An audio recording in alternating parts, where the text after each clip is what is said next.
એક માણસ 60 કિલોમીટરની સ્પીડે ચાલે તો એ જે જગ્યાએ પહોંચવાનું છે ત્યાં 2 કલાક મોડો પહોંચે છે, અને જો 80 કિલોમીટરની સ્પીડે ચાલે ને તો 1 કલાક વહેલા પહોંચે છે. તો એનો સાચો સમય શું હશે પહોંચવાનો? ચાલો ચેક કરીએ.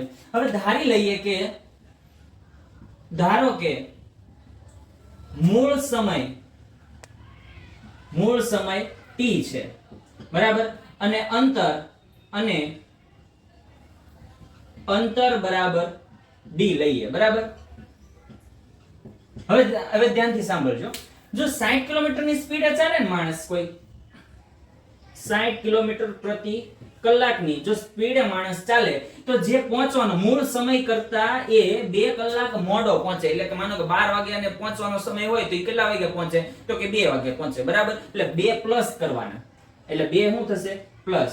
અને જો એ માણસ 80 કિલોમીટર પ્રતિ કલાકની ઝડપે ચાલે તો જેનો જે સમયે પહોંચવાનો હતો ને એના કરતા 1 કલાક વહેલા પહોંચી ગયો, એટલે -1 કલાક ઓછી લાગી, બરાબર. તો હવે આપણે ખબર છે કે અંતરનું ઝડપનું સૂત્ર ઉપરથી આપણે અંતરનું સૂત્ર લખીએ. અંતર બરાબર ઝડપ ગુણ્યા સમય, બરાબર. ઝડપ ગુણ્યા સમય. હવે ધ્યાન આપજો, અંતર કેટલું લેવાનું? તો કે અંતર આપણે d ધારી લીધેલું છે, તો d બરાબર ઝડપ કેટલી છે? તો કે પેલા જો 60 કિલોમીટરની સ્પીડે ચાલે ને તો સમય કેટલો લાગશે? તો કે t+2 સોરી.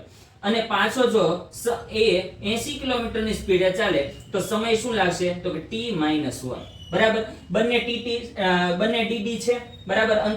તો અંતર સરખું હોવાથી બંનેને આપણે શું કરી દેવાના? સરખાવી દેવાના. તો આમ થશે 60 ગુણ્યા t+2 બરાબર 80 ગુણ્યા t-1, બરાબર. હવે જો આનો ગુણાકાર કરો એટલે 60 ગુણ્યા t એટલે કેટલા થાય? તો કે 60t પ્લસ 60 ગુણ્યા 2 એટલે 120, બરાબર. 80 ગુણ્યા t એટલે 80t માઈનસ 80 ગુણ્યા 1 એટલે 80, બરાબર. હવે ધ્યાન આપજો, હવે જો 80 માઈનસ છે, બરાબર, ની પેલી બાજુ જાય તો પ્લસ થાય, તો 120 પ્લસ 80 એટલે કેટલા થઈ જશે? તો કે 200, બરાબર. અને 60 પ્લસ છે, બરાબર, ની આ બાજુ લાવો તો માઈનસ 80 માંથી 60 જાય તો કેટલા વધે? તો કે 20t, બરાબર. હવે ધ્યાન આપજો, એટલે ઓરિજિનલ આપણે શું મળ્યું? તો 20t બરાબર 200, બરાબર. 20 ગુણાકાર પેલી બાજુ જાય તો ભાગાકાર, તો 200 ભાગ્યા 20, 20 દાણ 200, બરાબર. તો t બરાબર કેટલા આવ્યા? તો કે 10 કલાક આવે. t બરાબર કેટલી કલાક આવે? 10 કલાક. તેનો મૂળ સમય કેટલો હશે? તો કે 10 કલાકનો, બરાબર. જો 10